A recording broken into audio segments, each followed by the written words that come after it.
So let's get some YF refrigerant in here. 610 grams, 2022 or 2023 Toyota Camry X something model. I don't know what it is.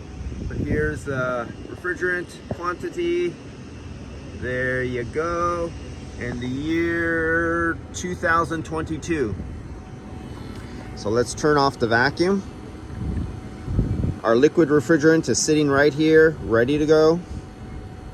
Our scale is zeroed out right there. And I just disturbed it. That's zeroed out again. We're on the liquid side. I don't have my red stripe on here. I know this looks like an R12 tank or a propane tank. I painted it white and I put a red stripe for YF refrigerant, you know, because that has that semi-flammable indication on it. And I just haven't put my red stripe on here. But marking your tanks, I love color coding my tanks. I don't like to have all my tanks exactly the same color. That's a bad thing.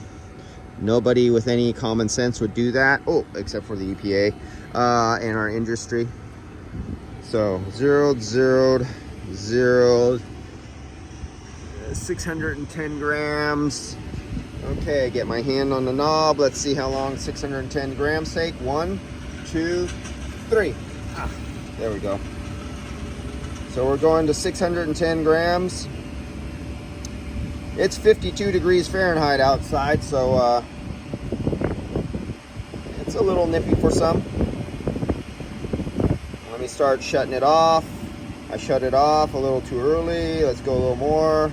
Shut it off. A little more. Shut it off.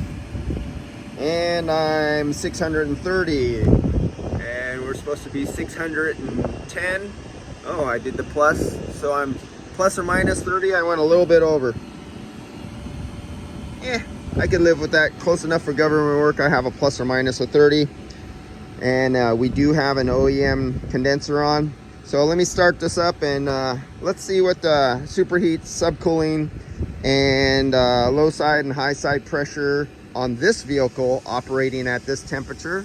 And actually, the temperature picked up a little bit. We were 52 degrees earlier when I was working on the other vehicle inside. And we're now up to 57 degrees. That's why it's a t-shirt day. All right, guys, see ya.